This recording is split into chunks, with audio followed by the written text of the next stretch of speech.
Alright, guys, this is a new series I like to call The Fall Off. It's presented by your boy Chef on Off the Dome, and let's get started. Alright, first episode of The Fall Off, we have Rich Homie Quan. The Fall Off of Rich Homie Quan.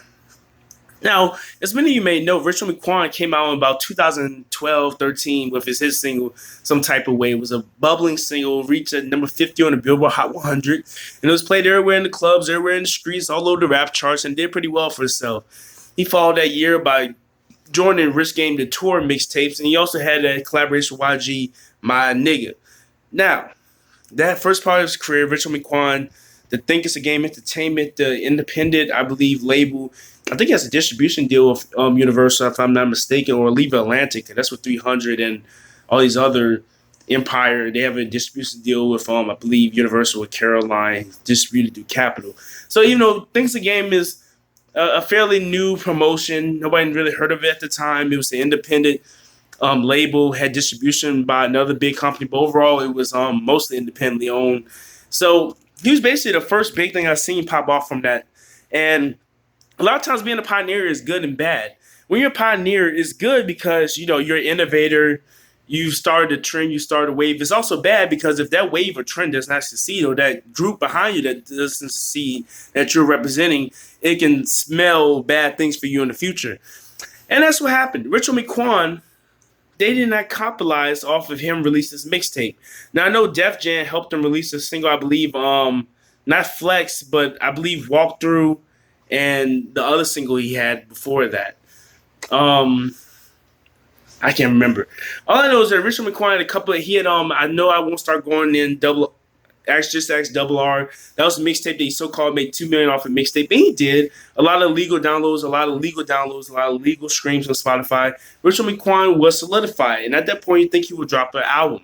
But he did not, unfortunately, because thanks to Game Entertainment and the Rich Game the Tour, they both had problems with each other. They both couldn't help him release his album because he was suing Thanks to Game, I think, for money he was owed.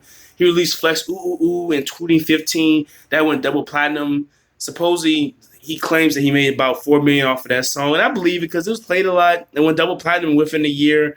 And with that single being dropped, it's time for Rich Homie Quan's album. He came out in 2013. That's when he started popping. 2015, he still didn't have a debut album come out. And at this point, I started thinking to myself, wow. And the sad thing is his fans started saying it to him. Like his fans on his Instagram, when he posted a picture, I believe, of him with the double platinum pack for Flex Ooh Ooh Ooh. I remember everybody was saying, yeah, it's going to be your last hit single if you don't drop that album. And a lot of people kept repeating that. A lot of people say it's going to be your last hit single. And at the time, I was like, it's bad if your fans say that to you. Because these are the people that's supposed to be buying your music. And unfortunately, it became true.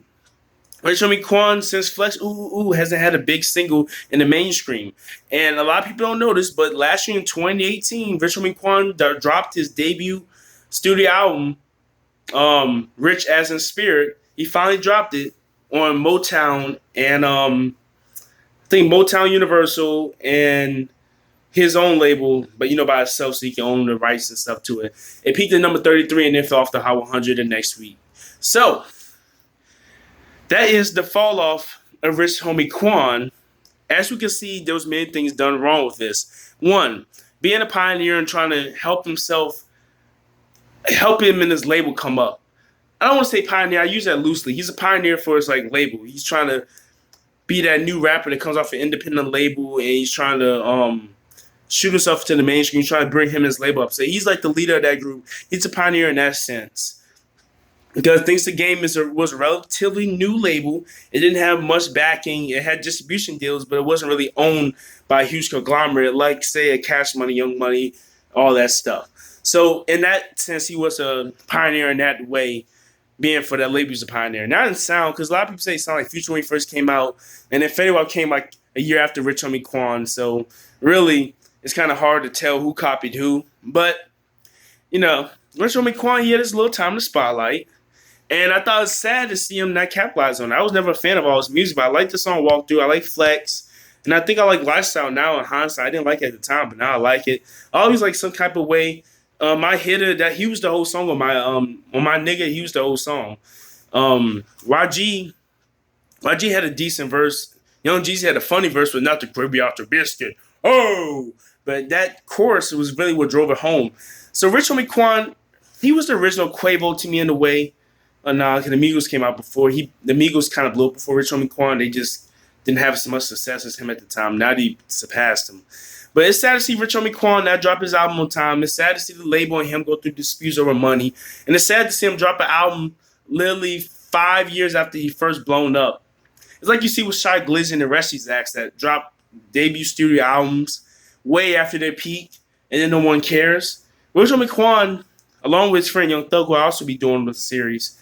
There are two stars that should be who Kendrick and Cole is. Not in quality-wise, but in popularity and status, they should be up there.